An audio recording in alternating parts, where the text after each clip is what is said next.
Hello, hi guys! This is Chin from Asagada Channel, a faith healer, also mata reader. So ngayong hapon na tingnan natin ang gusto sabihin sa inyo ng ating mga gabay. This is a weekly gabay for the month of September 9 hanggang September 15 for the sign of Libra. So Libra, welcome to my channel. Ano kayang messages, advices, and spirit guides ang ating matasagap for today's video? Kanino naman kayang energy or kaganapan sa buhay mo ang ating masasagap or ating mahagilap? So guys, this reading is a journey reading lamang, hindi lahat makaka-resonate. Kunin lamang po makaka-relate sa inyo and comment down below kung kaninong energy ang ating nasagap. And of course, don't forget to like and subscribe my channel and share notification bell for more videos, updates. Sa mga hindi pa po nakakapag-subscribe sa aking channel, please click nyo na po ang subscribe button dyan sa baba for all bell para updated kayo sa mga videos na i-upload natin every time in every moment ko. So guys, kumapit-kapit ka dahil ito na mensahe sa iyo ng ating mga gabay. So before anything else, magsishuffle muna tayo para mas pasabog at plakado ang ating, di ba, reading.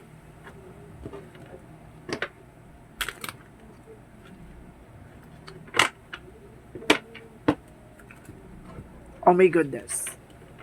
Ano nangyayari?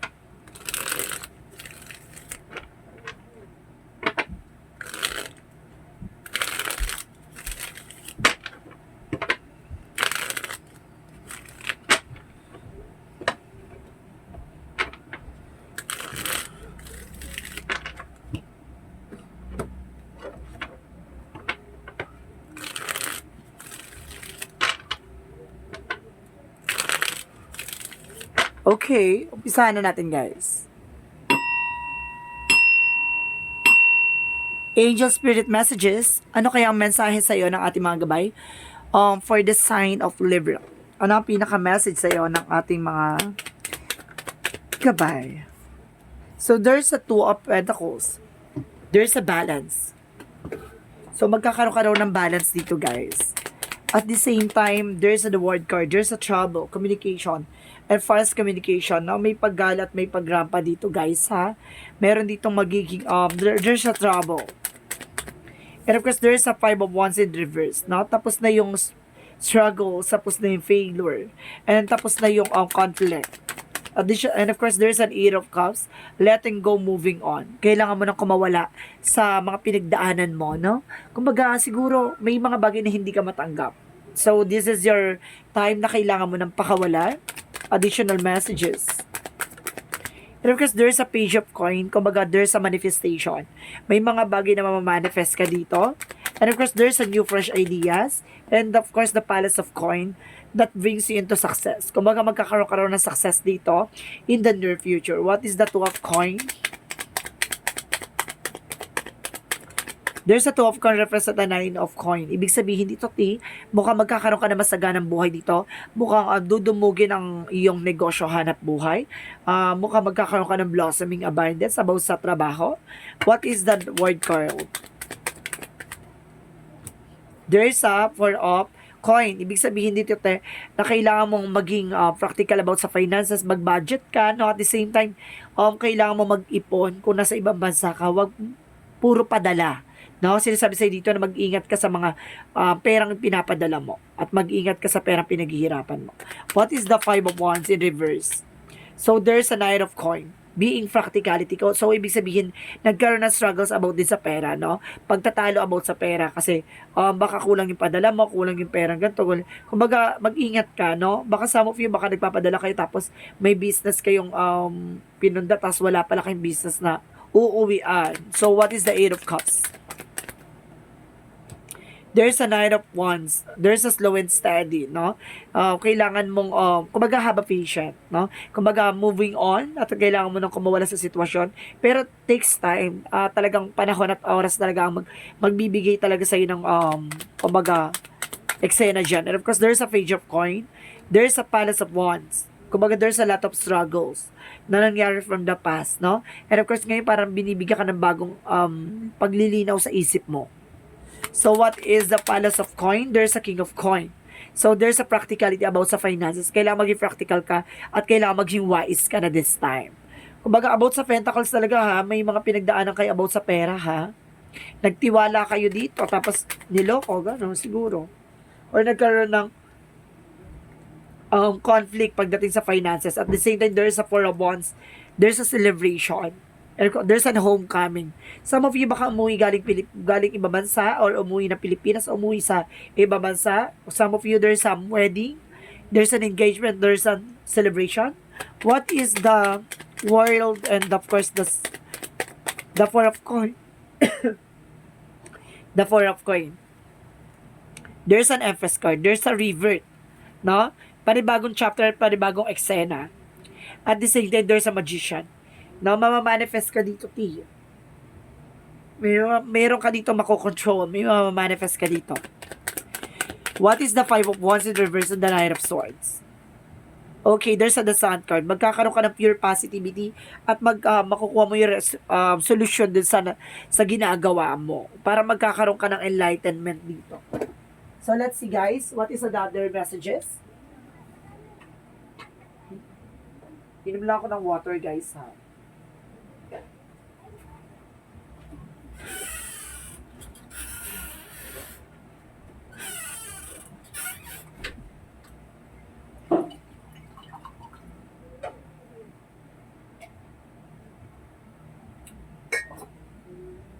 Ayun. Thank you. What is the Eight of Cups? And of course, the Nine of Wands. There's an Eight of Wands, no? There's a fast movement, fast communication, and of course, there's an email, messages. No, meron mga mensahe ka dito matatanggap. So, meron ka ditong, kumbaga, slow and steady, no? Kalmado ka lang dapat dito. Huwag mo masyado minamadali eksena. At makakaalis ka din sa sitwasyon, no? May mga pinagdaanan ka talaga dito, te. What is additional messages for the Page of Coin? Okay, there's a Three of Swords, no? There's an heartache. Okay, may mga masasakit na katotohanan dito na kumbaga kumbaga marami kang pinagdaanan, responsibilidad, sakripisyo. What is the Palace of Coin and of course the King of Coin? So there's a Five of Cups. Kumbaga there's a lot of kumbaga deceptions of failures or kumbaga regret. Marami kang nasayang at nanghihinayang ka. So what is additional messages for this outcome? From this outcome, there's a Six of Wands. There's a victory and success, no? And of course, there's a judgment, awakening, wake-up call. Parang ginigising ka sa katotohanan dito, te. Siguro, may responsibilidad ka na super ka, nasaktan. Kasi, siguro, kumbaga, ang dami nyo pinagdaanan dito sa sakripisyo. With the Eight of Coin, sinasabi sa'yo dito na mag-focus ka dyan sa finances mo at kailangan mo magtipid at kailangan mo mag-ingat ng pera. No? Kailangan magkaroon ka ng saving at the same time. There's a Six of Swords, there's a transition, no? Kumbaga, there's a Four of Swords. Listen to your intuition. So, ngayon parang nakakaramdam ka na ng pagod, pananakit ng katawan. Kumbaga, masyado ka nakapokus sa trabaho mo. Kumbaga, parang there's a wake-up call sa'yo na kailangan mo mag-invest sa sarili mo. No? Kumbaga, okay, parang nararamdaman ko na there's a responsibilities talaga na pinagdaanan mo. No? Kumbaga, nagkaroon ng komplikado dahil dito sa, kumbaga, yung parang may inaako ka ditong responsibilidad na sakripisyo pa at the same time. Kumbaga, ngayon sinasabi sa'yo dito na kailangan mo magbukas ng negosyo para, di ba, of your own, di ba? Kumbaga, ngayon self-love naman. Parang sinasabi na tapos na ang sakripisyo, tapos na yung responsibilidad mo. And of course, there's a King of Swords, no? Kailangan mo maging matalino. And of course, kailangan mo na maging wais at putulin na yung mga ganong eksena. And of course, there's the Wheel of Fortune. May nakatadahan ng eksena na mangyari dito. No? Talaga, there's a destined to happen. So, about sa love life.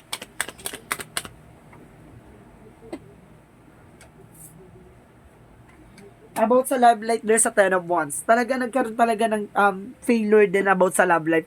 Nagkaroon din ng struggles, no? Kumbaga dahil sa sakripisyo, dahil sa responsibilidad na walang ka rin ng partner. So, there's a Six of Cups, there's a ex coming back, no? Pag natauhan ka at nagising ka, na kailangan mo nang magbukod at kailangan mo nang mag-ipon sa sarili mo at kausapin mo yung family mo na na kailangan sarili mo naman, no? Kumbaga, marami kang pinagdaanan dito na sila na yung ginugulan mo ng panahon, no? So, this is your moment na sarili mo naman, no? There's a Six of Cups, there's some ex coming back, babalik naman ang ex mo, and of course, may dalang new love life, no? Kumbaga, ito na yung, kumbaga, magsisimula ka na ulit ng panibagong pag-ibig. Kumbaga, si ex mo, babalik, no? Para patunayan sa'yo na yung nasirang pagsasama at nasirang pagkakataon ay muli ulit mabuo. Ang taray. Kaya there's a destiny, no? Kumbaga wala ka namang ginawa pero kasi nagkaroon kasi ng failures that because of family oriented. You are being family oriented or you are tawag dito, breadwinner. So ganon nagkaroon ng responsibilidad at sakripisyo. At this time sinasabi sa dito na self-love naman, no? What is additional messages for Archangel Michael? Explore your options, no? Kailangan explore mo pa yung mga eksena mo.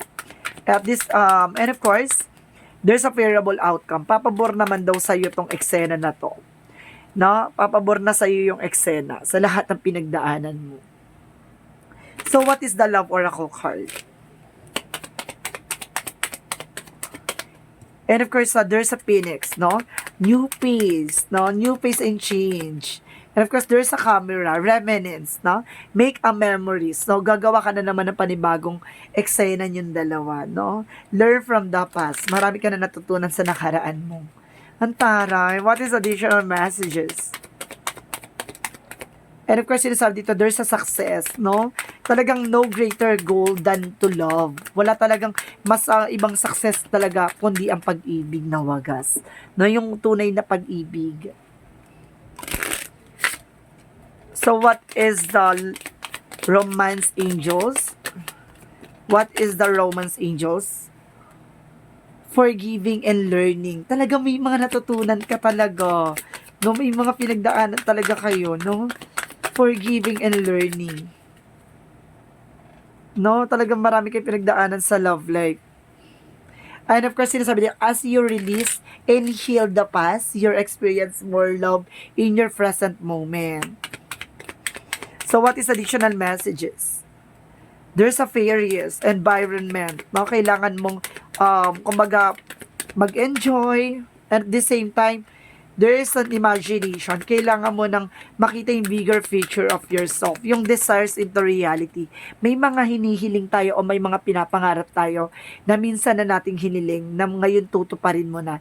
And of course, there's an inner truth. No? Communication. Magkakaroon, parang nag-drawing ka na, ngayong kukulayan mo na. So, what is the chakra? There's complacency. Ibig sabihin dito, na kumbaga, mayroon talagang panahon na, kumbaga, napagsisisihan mo talaga yung mga bagay na, dapat, 'di ba? Parang, dapat nilaban ko nung una pa lang, or dapat kumbaga, wag mo antayin na, kumbaga, tumanda ka na gano'n na lang, na kumbaga, na hindi mo pinaglaban o hindi mo nilaban yung dapat ay yung para sa iyo, no? Kumbaga nabulok ka na lang nang hindi mo na-grow yung sarili mo, no? Ayun ang mahirap yung toxic Filipinos attitudes or traditions, kasi yung pagtulong kasi ginagawang responsibilidad. Yun ang mahirap, no? Walang masama sa pagtulong, pero kailangan tulungan mo muna yung sarili mo kasi hindi ka mag-grow, hindi ka makakatulong sa pamilya mo kung hindi ka mag-grow. So ibig sabihin ko dito, kailangan mo munang umpisahan sa sarili mo. Mag-grow ka muna sa sarili mo. Pag nag-grow ka na, saka ka tumulong sa kanila. Kasi at the end of the time, kumbaga, sa pagtulong mo, nandun na tayo sa yun, malilipasan ka ng panahon. No, hanggang sa dumating na na hindi mo na kayang mag-work for your own. 'Di ba? Sinasabi sa dito na kailangan mo mag-invest for your own para at the end of the time, kumbaga, kung sobra na sa'yo at kailangan mo ng magtumulong, tutulong ka na. At least 'di ba? Kumbaga nagkaroon ng balance. So what is additional messages? There's a flowers, no? Sinasabi dito, mukhang mamayagpag ulit yung panibagong eksena ng buhay mo. Mukhang Let's see about the flowers. Working with flowers open your heart and brings blessings to others through your life purpose, no? Parang parang sinasabi dito na wala kang pinagkaiba sa isang bulaklak, no? Kapag hindi na didiligan, hindi na mumukadkad. Kumbaga, wag mong hayaan o wag mong pabayaan kasi mawawala ang iyong gandang hindi mo inakala. Charis! Heavy lang. So, what is the energy? May ganong punchline, di ba, T? So, what is additional messages? And of course, there's a thinking man. So, ibig sabihin, if you are a woman, may lalaki daw na tinitingnan ka bilang isang diamond. O if you are a man, kumbaga, tinitingnan ka ng tao na to bilang isang diamond. O tinitingnan mo siya na bilang isang diamond. Parang nakakakita rin ako dito ng third gender, ha. So there's a no sex preferences dito, ha. No gender preferences. There's an gay, transgender, and of course bisexual, bisexual, and of course girl, boy, and of course lesbians or any gender to, ha. Any gender to. Parang tinitingnan mo yung person mo bilang isang diamond. So, some of you cross-watcher, if you are watching, you are belong here. And of course, sinasabi dito, angels balance. So, magiging balance daw ang, tinutulong ka na ating angels to make you a balance, to have you a balance. No? What angels number? Angels number represent I am intuitive. So, ibig sabihin dito, guys, you have a keen awareness of what is happening around you. Strong intuition is your gift. And we help you to understand the spoken feelings and thoughts of others. These insights allow you to be a great guide and supporter. Ibig sabihin dito, may mga bagay na pinapakita sa'yo, nakikita mo, no? Kumbaga, kayang-kaya mong gamayan at kayang-kaya mong makiramdam. Kayang-kaya mo maramdaman yung nararamdaman ng ibang tao. So, kaya mo mag-advise, kaya mo magbigay ng any advice or any thoughts, no? Kumbaga, nagkakaroon ka ng ideas or imaginations or intuitions. And of course, dun mo natutulungan ng isang tao, no? Kayang-kaya mong gamayan at kayang-kaya mong gabayan. So, let's see, guys. What is the Jesus loving quotes? So, Jesus loving quote said, what is the Jesus loving quote? Angel Spirit Guides, given shall be given to you. So, ibigay mo kung gusto mo ipagkaloob sa'yo. So, ibig sabihin dito, ibigay mo raw yung mga bagay na kung ano man na meron ka at pagkakalooban ka ng Diyos, no, ng ating Ama. So, what is the messages of life?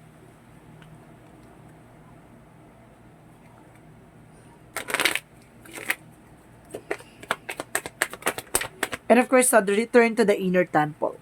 So, what does it mean? Today, I rediscover my inner sense in a sacred silence. In this inner temple in which it is able to calmly study the lesson life has provided me. Here I regain my sense of fragility. I retrieve my trust in the universe. But in the light of that inner temple, I now remember the value of each and every step of my life. So ngayon parang unti-unti mo na natutuklasan, no? Kumbaga lahat ng mga pinagdadaanan mo ay may dahilan. Kumbaga, there's a process of progress talaga pagdating sa buhay. Hindi tayo instant, no? Kumbaga kailangan natin pagdaan at kailangan natin masaktan. Kailangan natin maramdaman at kailangan natin naharapan, no? Kung hindi mo haharapin yung isang situation, hindi ka mag-grow bilang isang person. So this is a weekly gabay for the month of September 9 hanggang September 15 for the sign of Libra. So, this reading is a general reading lamang, hindi lahat makaka-resonate. Kunin lamang po makaka-relate sa inyo, comment down below kung kaninong energy ang ating nasagap. And of course, maraming salamat sa walang sawang pag-suporta sa aking channel. Sa mga nakarelate, please comment down below. Sa mga hindi pa po nakaka-relate at hindi pa natin nasasagap ang energy mo, please comment your full name, birthday, and of course, ang location nyo kung asan kayo para masagap natin at mahagilap kayo ng ating gabay at maramdaman ang energy nyo. So, this reading is a general reading lamang, hindi lahat makaka-resonate. Kunin lamang pa makaka-relate sa inyo and comment down below kung kaninong energy ang ating nasagap. Maraming salamat, guys, and see you in the next video. Bye-bye and babush!